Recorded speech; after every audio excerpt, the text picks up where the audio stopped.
नमस्कार दर्शकों, मैं हूं नाविका कुमार और आप जुड़ रहे हैं मेरे साथ सवाल पब्लिक का शो पर। पहलगाम के आतंक का शिकार हुए कानपुर के शुभम द्विवेदी के परिवार से मिलकर आज प्रधानमंत्री नरेंद्र मोदी भावुक हो गए। ऑपरेशन सिंदूर के बाद ये उनका पहला यूपी का दौरा था। उत्तर प्रदेश से पहले बिहार, बंगाल, गुजरात और राजस्थान जाकर प्रधानमंत्री पूरे देश को संदेश दे रहे हैं कि सिंदूर उजाड़ने वाले उजाड़ दिए जाएंगे, मिट्टी में मिला दिए जाएंगे। लेकिन जब सिंदूर को आतंकवाद के खिलाफ भारत के रिस्पॉन्स का पावरफुल सिंबल बनाया जा चुका है, तब यही वो मुद्दा भी बना है जिस पर राजनीति की आर पार छिड़ गई है। बहुदलीय प्रतिनिधि मंडल में शामिल पूर्व विदेश मंत्री सलमान खुर्शीद के मुताबिक आर्टिकल 370 के खात्मे का फायदा कश्मीर को हुआ है। लेकिन कांग्रेस महासचिव जयराम रमेश का बयान कल से वायरल है, जिसमें उन्होंने कहा है कि पहलगाम के आतंकी यहां वहां घूम रहे हैं, हमारे सांसद भी यहां वहां घूम रहे हैं। यानी कि सांसदों में और आतंकियों में बिल्कुल कोई फर्क नहीं। जयराम जी, सोचिए क्या बोला जा रहा है। खैर, पूर्व विदेश राज्य मंत्री शशि थरूर को कांग्रेस का इकोसिस्टम खुलेआम बीजेपी का सुपर प्रवक्ता बताने की हद तक पहुंच गया है, क्योंकि वो जो देश का सच बता रहे हैं वो सो कॉल्ड इकोसिस्टम को सियासी तौर पर सूट नहीं कर रहा। बंगाल में निर्मम सरकार के प्रधानमंत्री के हमले के जवाब में राज्य की सीएम ममता बनर्जी ने उन पर ऑपरेशन सिंदूर के नाम पर राजनीतिक होली खेलने का आरोप लगाया है। वो उन्हें टीवी डिबेट करने और फौरन बंगाल चुनाव कराने का चैलेंज भी दे चुकी हैं। सवाल पब्लिक का है कि सिंदूर पर छिड़ गई ये महाभारत क्या चुनावी है? मैं आपको बता दूं कि बिहार और बंगाल में अगले कुछ महीनों में चुनाव होंगे। आज प्रधानमंत्री ने बिहार में कहा भी है कि मैं अपना वचन पूरा करने के बाद बिहार आया हूं, प्राण जाए पर वचन ना जाए, प्रधानमंत्री के शब्द हैं। मैं याद दिला दूं कि पहलगाम हमले के बाद आतंकियों और उनके आकाओं को मिट्टी में मिलाने की घोषणा प्रधानमंत्री ने बिहार से ही की थी और वचन पूरा हुआ। सवाल यह भी है कि क्या ऑपरेशन सिंदूर को लेकर सेना को खुली छूट देने के प्रधानमंत्री के फैसले के राजनीतिक असर से क्या विपक्ष डरा हुआ है, इसलिए मीन मेख निकाल रहा है? मैं तो बयान सुनकर हैरान रह जाती हूं। मुख्यमंत्री हैं तेलंगाना के रेवंत रेड्डी, पूछ रहे हैं कि बताओ कितने राफेल गिरे। ये वही सवाल है जो राहुल गांधी कई बार पूछ चुके हैं। दूसरा सांसद है शिवसेना उद्धव ठाकरे ग्रुप का, वो कह रहे हैं कि पहलगाम के आतंकी बीजेपी में शामिल हो गए हैं, इसलिए पकड़े नहीं जा रहे। आखिर ऑपरेशन सिंदूर के बाद सियासत किस करवट बैठेगी? सवाल पब्लिक का आज यही है। लेकिन बहस शुरू करूं उससे पहले ये फैक्ट शीट आपके सामने। अगर मैं सीधे सीधी कानपुरिया में कहूं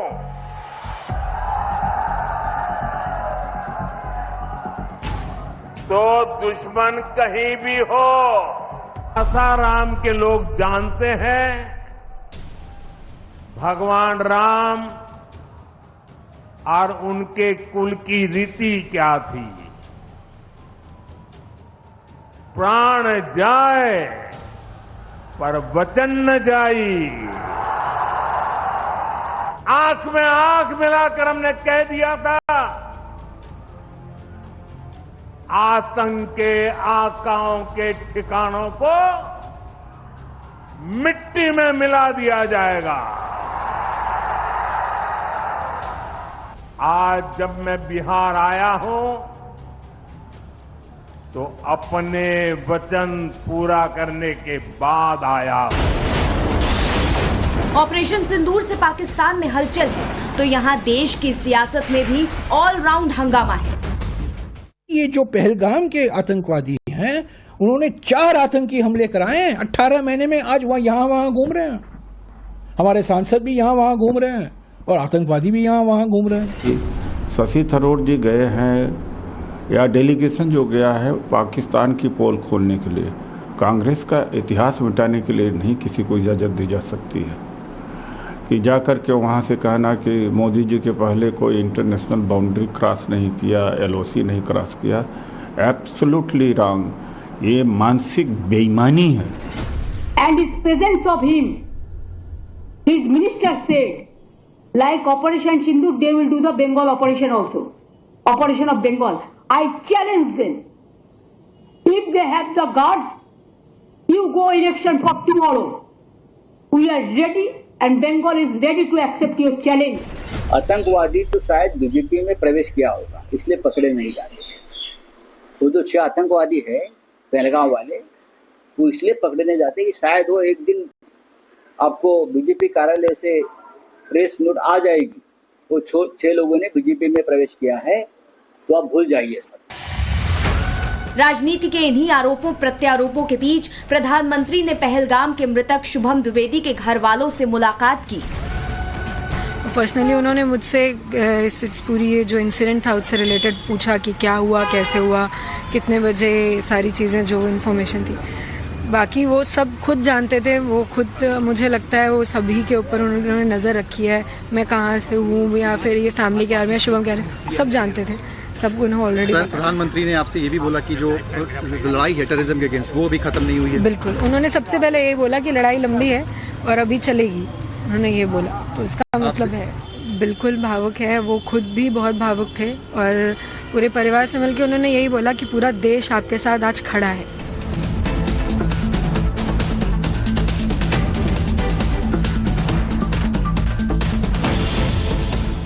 तो आज सवाल पब्लिक का यही है, यूपी से बिहार, बंगाल तक ऑपरेशन सिंदूर पर प्रधानमंत्री की गर्जना क्या भारत का नया आत्मविश्वास है? सिंदूर पर सियासत के बीच राहुल गांधी से लेकर ममता बनर्जी की प्रतिक्रियाएं क्या विपक्ष की बेचैनी को दिखा रही हैं? ऑपरेशन सिंदूर पर मोदी पर हमलावर कांग्रेस के भीतर उठ रहा तूफान ही विपक्ष की फॉल्ट लाइन है? यही सवाल आज पब्लिक पूछ रही है और इन सवालों के जवाब देने के लिए आज हमारे साथ जुड़ रहे हैं बीजेपी की राष्ट्रीय प्रवक्ता राधिका खेड़ा, हर्षवर्धन त्रिपाठी वरिष्ठ पत्रकार, अश्विनी कुमार मिश्रा कांग्रेस के नेता, आनंद दुबे जी स्पोक्सपर्सन हैं शिवसेना उद्धव ठाकरे ग्रुप के, फराज किदवाई समाजवादी पार्टी के प्रवक्ता, प्रोफेसर अनवर पाशा आरजेडी के राष्ट्रीय प्रवक्ता। अश्विनी कुमार मिश्रा, पहला सवाल आप ही से पूछूंगी। सिंदूर, ऑपरेशन सिंदूर के नाम पर इतनी महाभारत क्यों? ऑपरेशन सिंदूर में पाकिस्तान को अपने बल को दिखा दिया है भारत ने, भारत की सेना ने। किस तरह से आतंकियों का खात्मा हुआ है, किस तरह से उनके डिफेंस फोर्सेस को हमने घुटनों पे ला दिया है, ये सब ऑपरेशन सिंदूर में दिखा है। लेकिन सिंदूर शब्द से इतनी ज्यादा दिक्कत क्यों हो रही है विपक्ष को? सिंदूर में ऐसा क्या है जो विपक्ष इतना असहज महसूस कर रहा है? नाविका जी, ऑपरेशन सिंदूर महाभारत बन सकता था अगर हम ऑपरेशन सिंदूर को उसके चरम तक पहुंचाते।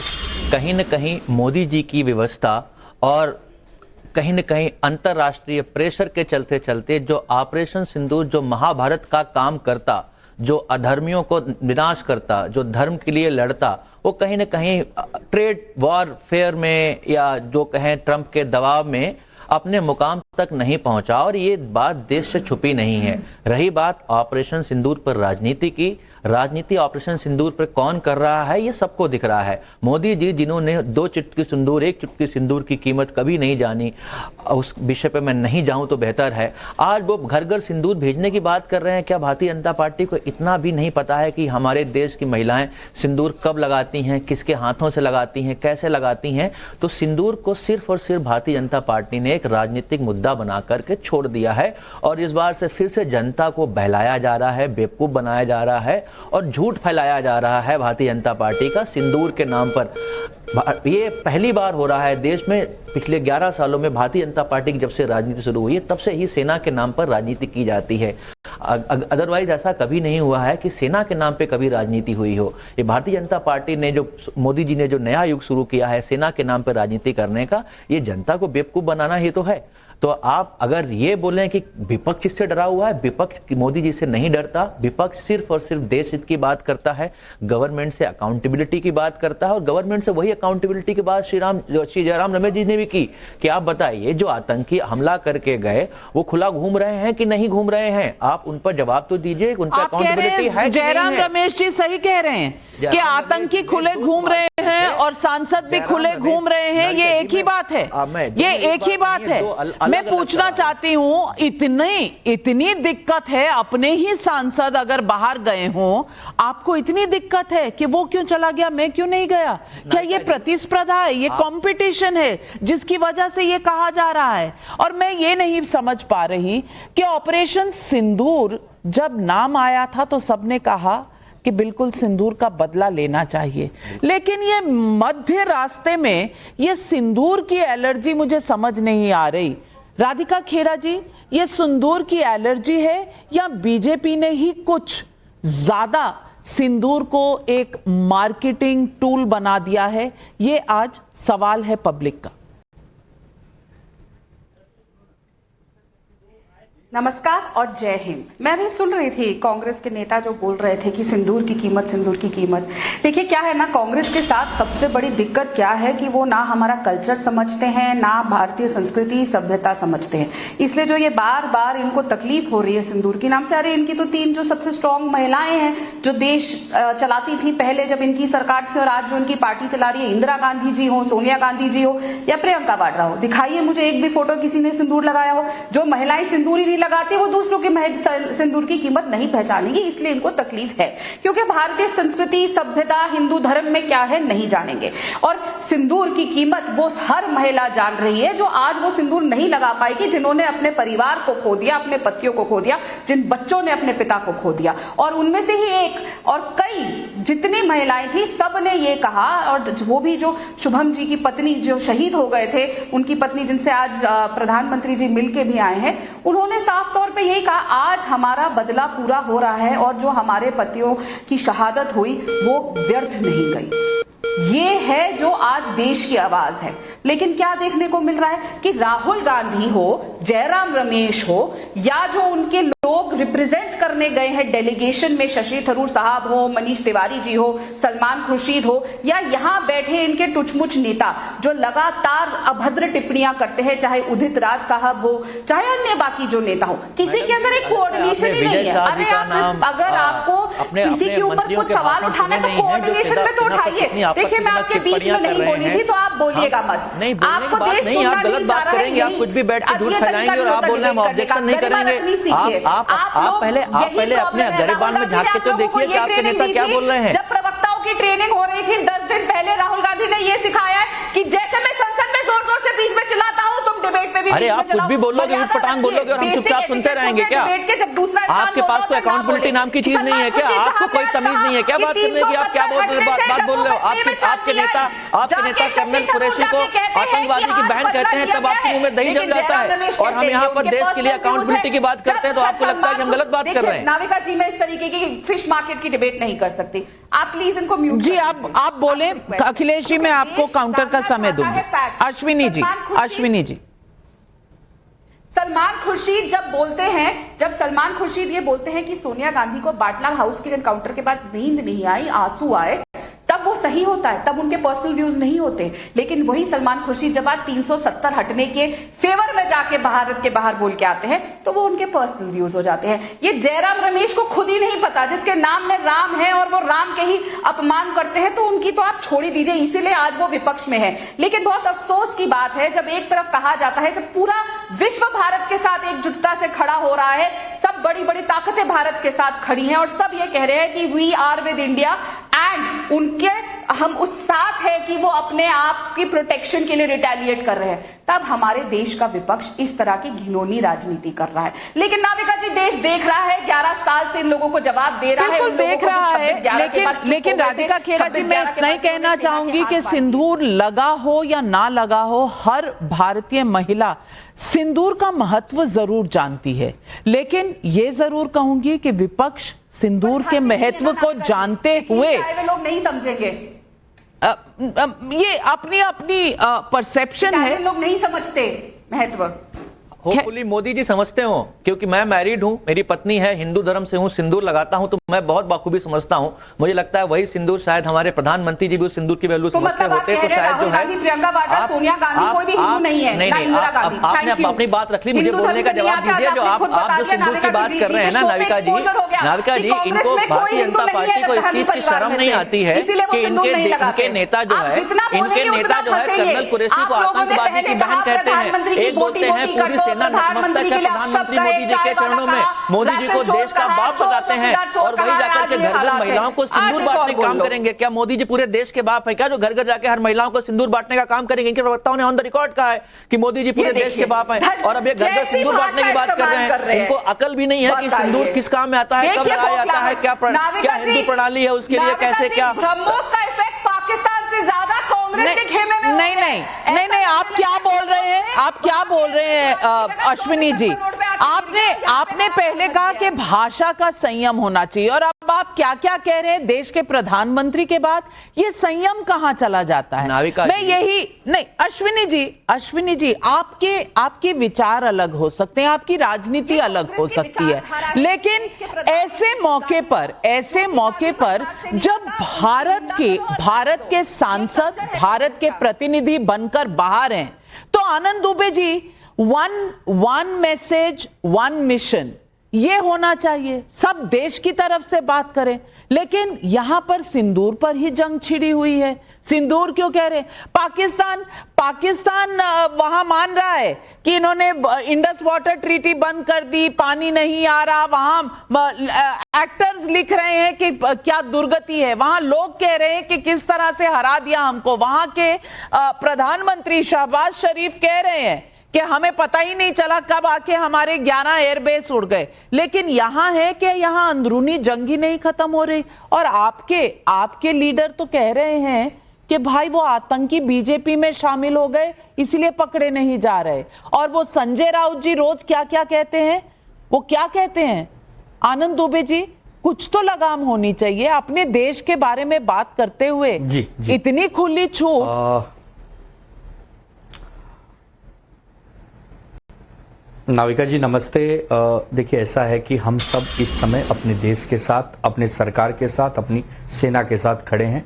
डेलीगेशन में हमारी बहन प्रियंका चतुर्वेदी जी भी गई हैं। वो जाकर पूरी दुनिया के सामने बता रही हैं कि पाकिस्तान कैसे भारत के साथ साथ पूरे दुनिया के लिए खतरा बना हुआ है, आतंकवाद का एक केंद्र बिंदु है, उसको बेनकाब कर रही हैं, उसको एक प्रकार से नस्तनाबूद करने के लिए जो जो बात कहनी चाहिए सब कह रही हैं।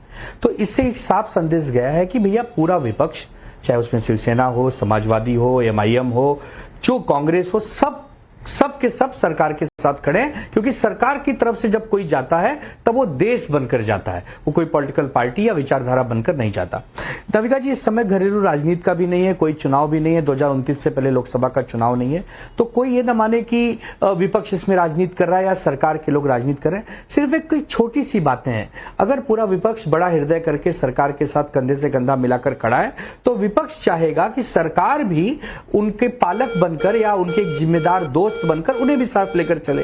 अगर नेता प्रतिपक्ष को कोई गद्दार कह रहा है वो भी अशोभनीय है, और अगर विदेश मंत्री जी के लिए कोई गद्दार शब्द का उपयोग कर रहा है वो भी अशोभनीय है। देखिए, द्वंद्व दोनों तरफ से है, महान योद्धा दोनों तरफ से हैं। कहीं अमित मालवीय बैठे हैं, तो कहीं जगदीश देवड़ा बैठे हैं, तो कहीं विजय शाह बैठे हैं, तो कहीं जयराम रमेश बैठे हैं। महान योद्धा किसको बोल रहे हैं आप? संजय राउत को महान योद्धा बोल रहे हैं? संजय राउत जो कह रहे हैं कि आतंकी बीजेपी में शामिल हो गए, और आप बहन और भाई कह रहे हैं। कौन है ये आपके भाई साहब? आपके भाई साहब संजय राउत है या आपके भाई साहब जयराम रमेश हैं? जयराम रमेश तो कह रहे हैं जो आपकी बहन बाहर गई है वो आतंकियों की तरह खुली घूम रही हैं। मुझे बताइए, ये सही है ये बयान, ये आपके अलायंस का बयान? पहले तो नाविका जी आदरणीय नहीं नहीं, बिल्कुल सही नहीं है। मैं इसीलिए कह रहा हूं, आदरणीय संजय राउत साहब ने कुछ मांगे की हैं। उन्होंने कहा है कि वो पहलगामी के जो 4 आतंकवादी वो कब पकड़े जाएंगे, कब उनको मौत के घाट उतारा जाएगा। एक सवाल जायज है। अगर संजय राउत कह रहे हैं कि 2 दिन का सेशन बुलाना चाहिए जहां चर्चा हो, बहस हो, संवाद हो, सेना की तारीफ हो, सरकार की भी तारीफ हो, आदरणीय मोदी जी की भी प्रशंसा हो, क्या गलत कह रहा है?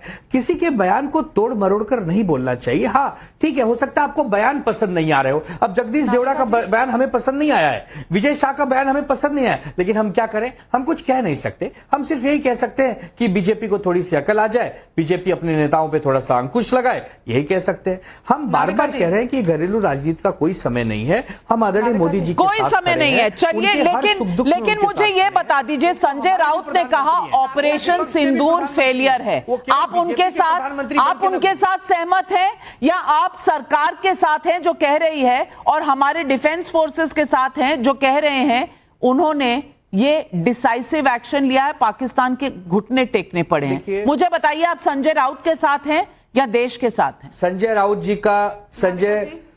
राउत जी का पूरा बयान आपको सुनाना चाहिए। उन्होंने कहा कि ऑपरेशन सिंदूर अभी जारी है। उन्होंने ऑपरेशन सिंदूर के फेलियर की कहीं कोई बात नहीं कही है। उन्होंने कहा है कि ऑपरेशन सिंदूर जारी है, करे वो पूरा सुन लो, बाकी अधूरा सुन लो। राधिका खेड़ा जी, नाविका जी,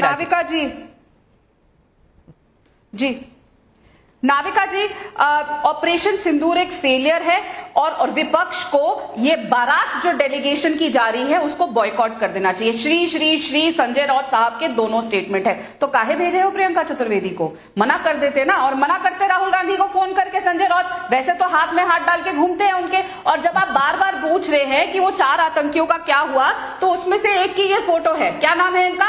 आसिफ शेख। ये तो निस्ताना भूत हो चुके और बहुत बुरी मौत हुई। 100 से अधिक टेररिस्ट को उनके घर में घुस के मार के आए हैं। अभी तो सामने पता भी नहीं चल रहा उसमें कौन कौन मर गए। पूरा के पूरा खानदान निपट गए उन लोगों के। हो सकता है जो पहलगाम वाले थे वो भी उसमें निपट गए हो। आसिफ शेख की तो बॉडी सबके सामने आई। डीजीएमओ आके कहते हैं कि हमारा एक भी जहाज नहीं गिरा, लेकिन राहुल गांधी क्या कहते? कितने जहाज गिरे? अरे बताइए ना। पाकिस्तान में बैठ के उनका डीजीएमओ कहता है कि देखिए राहुल गांधी को अपने देश पे ही विश्वास नहीं है, वो भी हंस रहा है। पाकिस्तान के पोस्टर बॉय बन चुके हैं संजय राउत और राहुल गांधी, जो हाथ में हाथ डाल के पार्लियामेंट में घूमते हैं। बताइए ना भाई साहब कि क्यों आपने बारात में प्रियंका चतुर्वेदी को भेजा? नाविका जी, जब हमारी सेना पराक्रम करती है, एयरफोर्स और हमारी थल सेना जाकर उनके घर में घुसकर उनको मारती है, पूरा देश एक साथ तिरंगा हाथ में लेकर जोश में वंदे मातरम, भारत माता की जय बोलता है। लेकिन जब डोनाल्ड ट्रंप एक बाहरी देश होके हमारे देश में हस्तक्षेप करते हैं तो विपक्ष सवाल पूछेगा। फिर उस सवाल को बचने के लिए आपको सेना को आगे नहीं करना चाहिए। क्यों? हमारी सेना हमारी आन बान शान है। आप एक सरकार है, आप विपक्ष में हैं, लेकिन जो जहर जुबानी होती है संजय राउत जी की, और आपके सांसद है वो, आपके मुख्य प्रवक्ता है वो, चलाते हैं आपका वो जो कौन सा आपका अखबार आता है एक जो पूरी बाला साहब ठाकरे के नक्शे कदम पर चलता है, वहां पर वो जो जहर उगलते हैं सामना, तो सच का सामना कर लीजिए ना, सच का सामना कर लीजिए ना कि संजय राउत जो कहते हैं वो कम से कम इस देश की जनता पसंद नहीं करती है, लेकिन संजय राउत वहीं के वहीं बने रहते हैं। इसका राज क्या है ये भी आप बता दीजिए। लेकिन अनवर पाशा जी मैं पूछना चाहती हूं कि हर चीज चुनाव से क्यों जोड़ी जाती है? बिहार में प्रधानमंत्री का कार्यक्रम था और उस समय पहलगाम के बाद एक इंटरनेशनल मैसेज देना जरूरी था, और मिट्टी में मिला दिया जाएगा, दुनिया के कोनों कोने तक ढूंढ के मिट्टी में मिला देंगे, ये सारी स्टेटमेंट्स बिहार में हुई थी। अब तो प्रधानमंत्री ऐसे राज्यों में भी जा रहे हैं, चाहे वो कश्मीर हो, गुजरात हो, राजस्थान हो, जहां कहीं भी कोई चुनाव नहीं है। ये हर बात में राजनीति हावी करने की कोशिश क्यों होती है?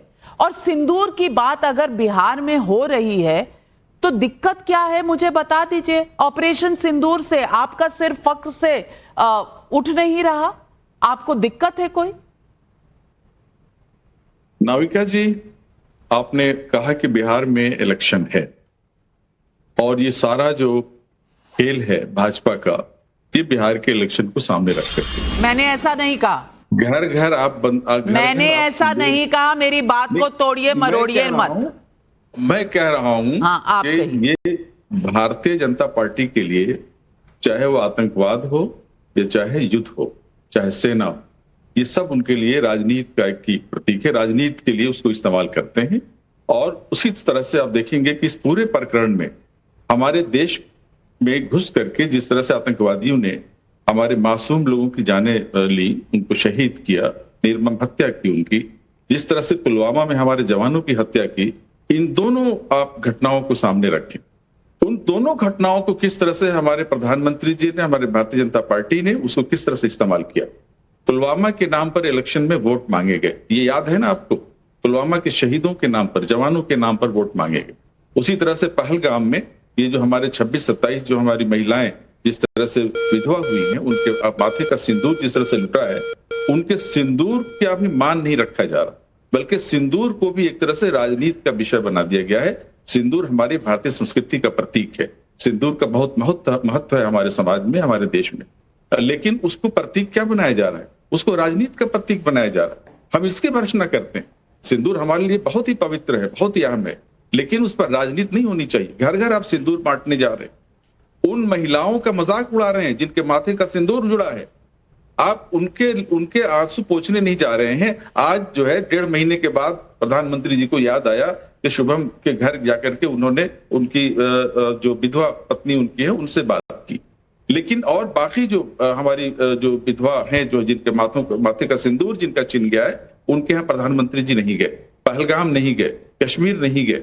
ये क्या कहता है? ये प्रधानमंत्री जी का जो राजनीतिक एक तरह से जो हर चीज में राजनीति देखना चाहते हैं, आपदा में अवसर ढूंढ लेते हैं, और इस तरह के भयंकर अपराध के पीछे भी जिस तरह से वो राजनीति कर रहे हैं, मैं समझता हूं कि देश के लिए ठीक नहीं है। हर्षवर्धन त्रिपाठी जी, ये जो बार बार इल्जाम लगता है कि प्रधानमंत्री राजनीति के लिए इस्तेमाल कर रहे हैं और आपदा में अवसर ढूंढ रहे हैं, ये जब आपदा हुई थी पहलगाम में तो सारी विपक्षी पार्टियों ने जो कसूरवार माना था, किसको माना था? प्रधानमंत्री को माना था। मानना भी चाहिए, क्योंकि वहां पर इस तरह की आतंकवादी घटना हुई तो प्रधानमंत्री को कसूरवार माना गया था। तो जब सवाल जब पलट के मारा, और ये एक पॉलिटिकल डिसीजन होता है, आर्मी खुद तो नहीं निकल जाती कहीं किसी को मारने, तो ये अगर डिसीजन प्रधानमंत्री ने लिया तो उसका श्रेय उन्हें ना मिले, ये कैसे पॉसिबल है? अगर कसूरवार राजनीतिक है तो फिर क्या विजय भी राजनीतिक नहीं हो जाएगी?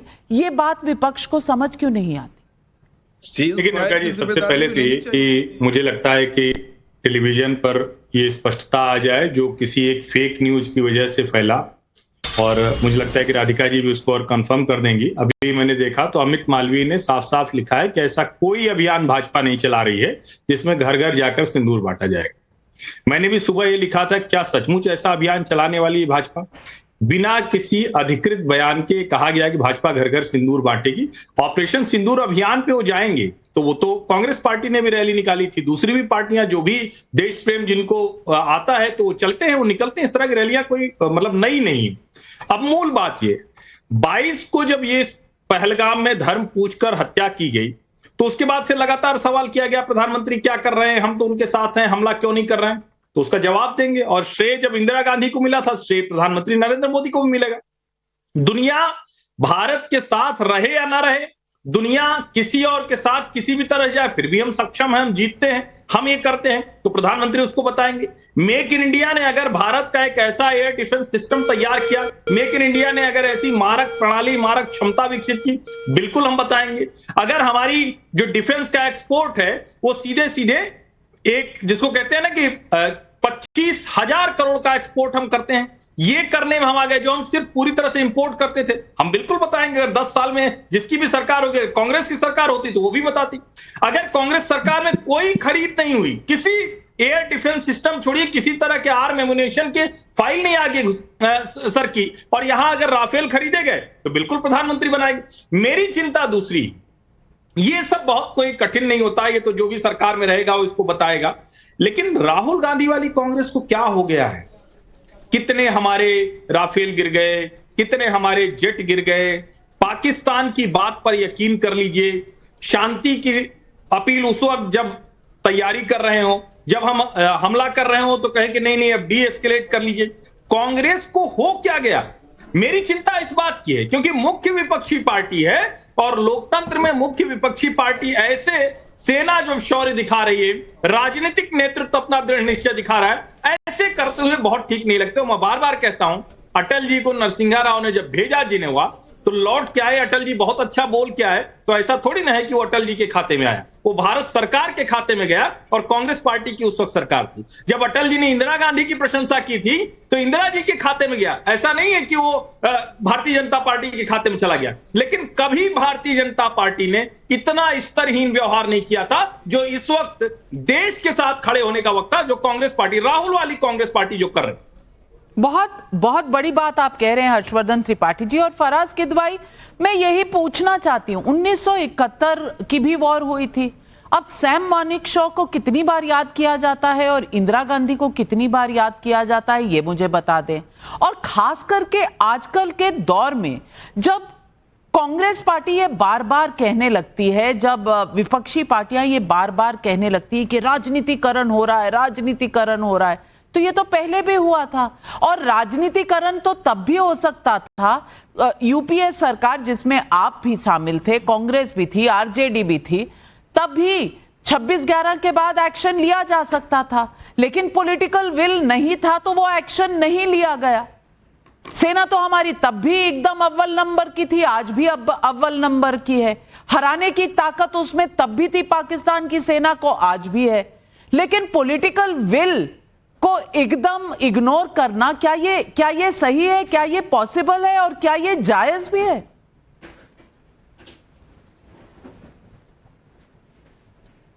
नविका जी, देखिए, आज आपने अपने इस प्रोग्राम से एक तरह का ये मैसेज दे दिया कि अटल बिहारी वाजपेयी सरकार में पॉलिटिकल विल बिल्कुल नहीं थी, क्योंकि जब पार्लियामेंट का अटैक होता है उसके बाद में पाकिस्तान के ऊपर कोई कार्रवाई नहीं होती है। थोड़ा सा नविका जी मुझे अफसोस है, और अफसोस इस बात का है कि आपने अपने ओपनिंग रिमार्क्स में ऐसा लगा कि एक मोर्चा खुला हुआ है ऑपरेशन सिंदूर के थ्रू जो हम लोग पाकिस्तान से लड़ रहे हैं, और एक मोर्चा, एक सेक्शन ऑफ द मीडिया, मैं आपको नहीं बोल रहा हूं, बट एक सेक्शन ऑफ द मीडिया खोले हुए अपने ही देश के विपक्ष के ऊपर। एक छोटा सा शेर सुन लीजिए विपक्ष की तरफ से उन लोगों को जिनको टारगेट करना चाहिए पाकिस्तान को, लेकिन अनफॉर्चुनेटली टारगेट किया जा रहा है इस देश का विपक्ष, इस देश के सांसद, इस देश के लीडर ऑफ अपोजिशन और इस देश के बड़े बड़े नेता, कि तुम गिराने में लगे थे, तुमने सोचा ही नहीं मैं गिरा तो मसला बनकर खड़ा हो जाऊंगा और सारी दुनिया की नजर में है मेरा अहद वफा। एक तेरे कहने से क्या मैं बेवफा हो जाऊंगा? देश की जनता देख रही है नविका जी। दूसरी बात, आपने अभी कहा कि प्रधानमंत्री जी बड़े भावुक हो गए। हां, भावुक तो वो अक्सर हो जाते हैं, प्रधानमंत्री जी की आंखों में अक्सर आंसू भी आ जाते हैं, और मैं भी बहुत भावुक हो गया था नविका जी जिस दिन प्रधानमंत्री जी उस जघन्य जो पहलगाम में जो जघन्य नरसंहार हुआ था, जो हमारी माताओं बहनों का सिंदूर जिस दिन छीना गया था, उसके बाद जब मुझे पता चला कि हमारे प्रधानमंत्री जी सऊदी अरब की यात्रा छोड़ करके अपने देश वापस आ रहे हैं, मैं भी बहुत भावुक हो गया था। और मुझे ये एक्सपेक्टेशन थी कि हमारे प्रधानमंत्री आते ही कश्मीर जाएंगे, लेकिन ऐसा नहीं हुआ। हमारे प्रधानमंत्री आए जरूर सऊदी अरब से, लेकिन वो कहां गए? Wave 2025 video and audio entertainment summit, फिल्मी सितारों के साथ 8-9 घंटे लगभग हमारे प्रधानमंत्री जी बैठे। हम भी बहुत भावुक हो गए थे, हमें लगा कि प्रधानमंत्री जी जो है वो कश्मीर जाएंगे, लेकिन प्रधानमंत्री जी बिहार में चुनावी रैली नीतीश कुमार जी के साथ करते हैं और ऐसे मौके पर वहां पर हंसी ठिठोली मंच पर चल रही होती है, ये दुनिया ने देखा। नविका जी, आपसे एक और शिकायत है, आपने जयराम रमेश जी का नाम लिया, आपने तमाम विपक्ष के नेताओं का नाम लिया, एक बार आरएस पठानिया का नाम ले लेती, एक बार आरएस पठानिया का नाम। आरएस पठानिया ने क्या ऑपरेशन सिंदूर को क्या उन्होंने धक्का नहीं पहुंचाया? कौन है आरएस पठानिया? किस पार्टी के ये विधायक हैं? और क्या कह रहे थे हमारी एयरफोर्स के बारे में कि ये लोग सो रहे थे, हमने तो इनको पलकों पर बैठाया, ये इनकी नालायकी होगी। एक बार सिर्फ आप कह देती, मैं विजय शाह का नाम ही नहीं लूंगा, चलिए छोड़िए हटाइए। इनके जो मध्य प्रदेश के डिप्टी चीफ मिनिस्टर हैं, उन्होंने क्या कहा था, ये पूरी दुनिया को पता है, ये आपको बताने की जरूरत नहीं है।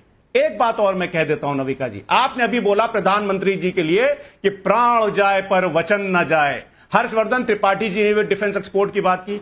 एक बार नविका जी, एक बार air chief marshal Amarpreet Singh ji ने जो कल बयान दिया है CII एनुअल बिजनेस समिट में, उसका भी जिक्र हो जाता। क्या बोले हैं एयर चीफ मार्शल अपने? फराज की दवाई, आपकी शिकायतों की जो फहरिस्त लिस्ट है ना, मेरे घर के राशन की लिस्ट से लंबी हो गई। अब वो जो महीने के शुरू में हम सब राशन खरीदने जाते ना, उस लिस्ट से लंबी आपकी शिकायतें हैं मेरे खिलाफ। अरे गृहिणी हूं इसीलिए कह रही हूं, मैं जानती हूं। मैंने पठानिया को भी चलाया, मैंने विजय शाह को भी, देओरिया को, सबको चलाया। मुझे लगता है कि आप सारा दिन टाइम्स नाउ नवभारत ऑन करके बैठा करें तो आपको पता चलता रहेगा। लेकिन आप कह रहे हैं कि हर बार हमारे देश की सेना ही कुछ कर जाती है। आपकी तो इतनी शिकायतें मेरे खिलाफ हैं क्योंकि सेक्शन ऑफ मीडिया, अरे भाई आपकी पूरी इंडिया अलायंस ने तो मीडिया को बॉयकॉट कर, लड़ना है बीजेपी से, लड़ना है मोदी से, और बैन कर दिया जर्नलिस्ट को। तो आपकी कहीं पे निगाहें, कहीं पे निशाना क्यों होता है? राजनीति करिए ना खुल के। और हम अगर आपको आईना दिखा दें और आप कह रहे हैं कि सांसदों के ऊपर, विपक्ष के ऊपर हम सवाल पूछते हैं। क्यों ना पूछे भाई? अगर ऑपरेशन सिंदूर सक्सेसफुल है, हमारी सेना का गौरव है, हमारे देश का गौरव बढ़ाने की बात है, तो मैं तो किसी से पीछे नहीं रहूंगी, सबसे आगे रहूंगी। और आप अगर उसकी मीन मेख निकालेंगे तो आपके खिलाफ खड़ी होंगी। मुझे कोई डर नहीं लगता। लेकिन राधिका खेड़ा जी, ये जो राजनीति है, ये है क्या? ये किस बात का दर्द है? नाविका जी, सबसे ज्यादा तो फराज भाई को इस बात की तकलीफ है कि आपने रामगोपाल यादव और अखिलेश यादव का नाम नहीं लिया जब सारे गद्दारों का आप नाम ले रही थी। मैं गद्दार इसलिए बाकी सबको कह रही हूँ क्योंकि वो हमारे सेना के शौर्य पे सवाल उठा रहे हैं। उनको ऐसा लग रहा है कि ये सवाल ये दाग रहे हैं देश के प्रधानमंत्री को। नहीं, गद्दार आपका शब्द है, गद्दार आपका शब्द है, हमारा शब्द नहीं है। तमीज से बात करिएगा, तमीज से बात करिएगा राधिका जी। ये गद्दार भारतीय जनता पार्टी के लोग हैं, ध्रुव सक्सेना जैसे लोग हैं जो आपके आईटीएसएल में होते हैं, जो एसआई एजेंट है, प्रदीप कुलकर्णी, ये गद्दार है, ये भारतीय जनता पार्टी का पेरोल था। राधिका जी तमीज से बात करिएगा, मैं तमीज से बात करता हूं। आप आदरणीय अखिलेश यादव जी का गद्दार बोलेंगे, आपकी हैसियत है, सेना के साथ खड़े होंगे, यहाँ चिल्लाने से कुछ नहीं होगा। हैसियत है भारतीय जनता पार्टी की। आपकी हैसियत कितनी है वो हम देख चुके हैं। भारतीय जनता पार्टी है, भारतीय जनता पार्टी के लोग हैं। गद्दार ध्रुव सक्सेना है, गद्दार प्रदीप कुलकर्णी है, जो कि आईएसआई के एजेंट है। शांति। एक मिनट। मैं दोनों पक्षों को कहूंगी कि अपने शब्दों की मर्यादा जरूर बनाकर रखें। जयशंकर जी के लिए भी गद्दार और मुखबिर शब्द इस्तेमाल किया गया था, वो भी गलत है। और मैं कहती हूं कि हमारे देश का कोई भी नेता हो, कोई भी राजनीतिक दल हो, उसे गद्दार कहना, कम से कम मैं इसके साथ सहमत नहीं हूं। इसलिए क्योंकि मैं ये क्वेश्चन नहीं कर सकती कि हमारे देश में कोई भी इंसान ऐसा है जो गद्दार हो सकता है।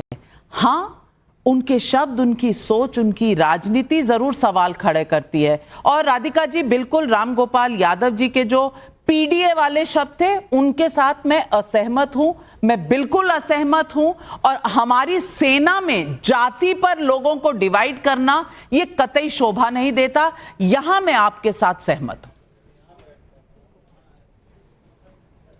नाविका जी, क्या है ना, जब आप धर्म पर डिवाइड करना, नाविका जी, उसके लिए भी कुछ बोल दीजिए। के ऊपर सवाल उठाएंगे, जब अरे टूटी चोर चुप रही है, टूटी चुराते हैं ना, वो गद्दार ही है। बोलती रहूंगी मैं, आप चिल्लाते रहिए। आप अपनी बात कहें, मैं काउंटर का समय दूंगी फराज भाई। और आज आकर यहाँ पर की सेना टूटी चोर, सुनो, ये सब शब्द बोलने से तो बीजेपी का टिकट नहीं मिलेगा। इसलिए राधिका जी, आप अपनी बात कहिए। ये विशेष टिप्पणियों के बिना जा सकती है। राधिका जी आप अपनी बात कहिए, आज के टॉपिक पर रहते हैं, आज के टॉपिक पर रहते हैं और तमीजी नहीं सहेंगे नविका जी। नहीं बिल्कुल बिल्कुल। नाविका जी क्या है ना, देखिए इतना शोर अपने पे आई तो इतना शोर, लेकिन जब सेना के शौर्य पे आती है तो ये लोग दुम दबा के बैठ जाते हैं। हमारी सेना घुस के पीओके में टेररिस्ट कैंप्स को निस्तानाबूद करके आती है। जब पाकिस्तान हमें आंखें दिखाता है तो उनके बेस कैंप, एयरफोर्स कैंप हम उड़ा के आते हैं। पूरा विश्व आज साथ खड़ा है, लेकिन ये लगातार देश की सेना पे सवाल उठाते हैं। जब डीजीएमओ ने आके कहा, जब सेना के तीनों इंचार्जेस ने आके ये कहा कि कोई जहाज नहीं गिरा है, the operation is on going, इस समय कोई ऐसी चर्चा नहीं करी जाती। फिर भी ये हो या इनके सबसे बड़े नेता, क्योंकि राहुल गांधी इनके लीडर है, वो इंडी अलायंस के भी नेता है और ऑपोजिशन के भी लीडर है। बिल्कुल आप सही कह रही हैं, लेकिन शब्दों की मर्यादा दोनों तरफ होनी चाहिए। ना विपक्ष में किसी को, सरकार में मंत्री को, विदेश मंत्री को गद्दार या मुखबिर कहने की शोभा बढ़ती है इस देश की, और ना टूटी चोर कहने से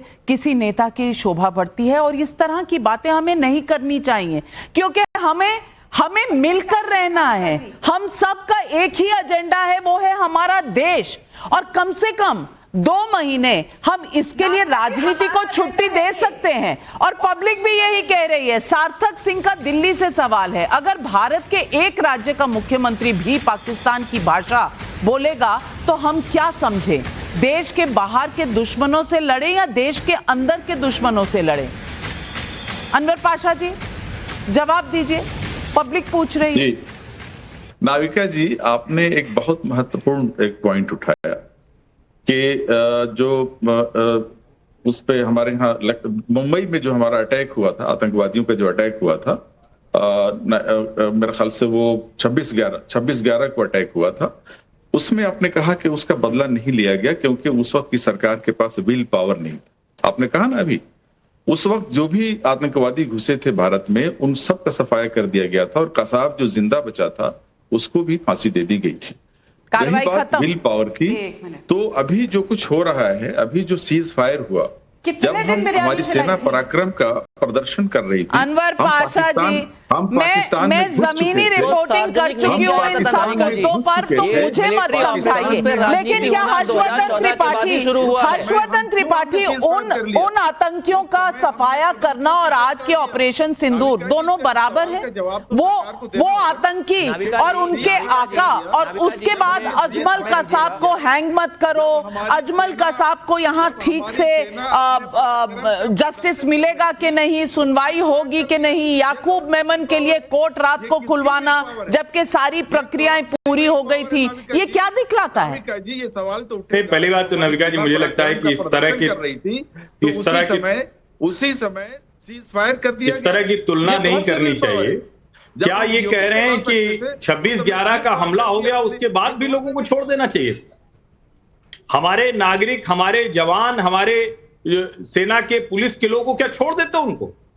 निर्णय लेना तो उसके बाद था ना, उसके बाद ना आपको आतंकवादी ठिकानों को ध्वस्त करना था, जो आप नहीं कर पाए। 26/11 के बाद नहीं हुआ हो।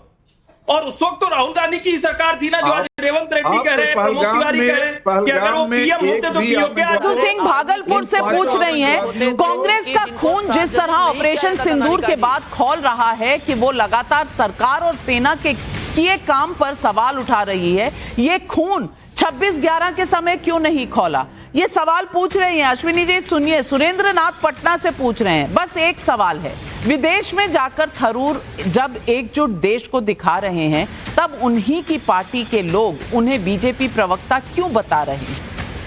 अश्विनी जी नाविका जी, भारत और भारत की सेना हमेशा से एक थी, एक है और पहले जैसी ही है, ऐसा कुछ परिवर्तन नहीं है। पहले सेना के जो ऑपरेशंस होते थे वो कोविड ऑपरेशंस होते थे, उनको सार्वजनिक नहीं किया जाता था, उन पर राजनीति नहीं होती थी। आजकल सेना के नाम पर राजनीति होती है। और सबसे बड़ी बात यह है नाविका जी, मैंने 40 मिनट तक सुना है, बहन थोड़ा तो बोलने का मौका दीजिए मुझे, आपको 40 मिनट अनइंटरप्टेड आपको सुना है, मुझे अपनी बात रखने का मौका दीजिए।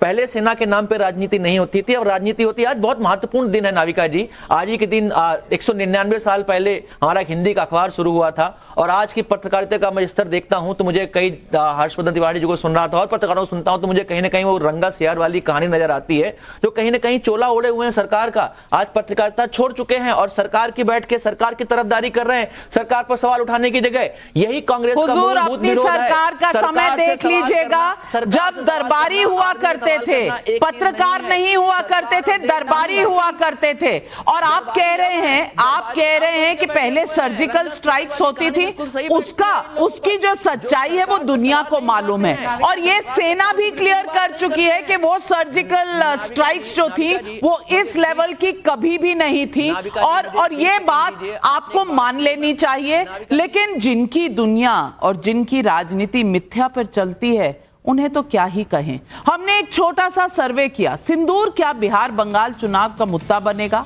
सैंपल साइज 30,000 लोगों का। हाँ कहते हैं 77% लोग, नहीं कहते हैं 19%, कह नहीं सकते 4%। यानी कि सिंदूर की राजनीति कहां तक लेकर आ गई है कि देश में जब एक होने का समय है हम अलग अलग सुर में बोल रहे हैं।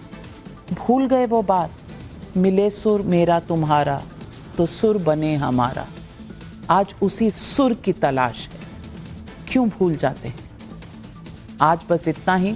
तमाम पैनलिस्ट का धन्यवाद करती हूं और दर्शकों आपका भी।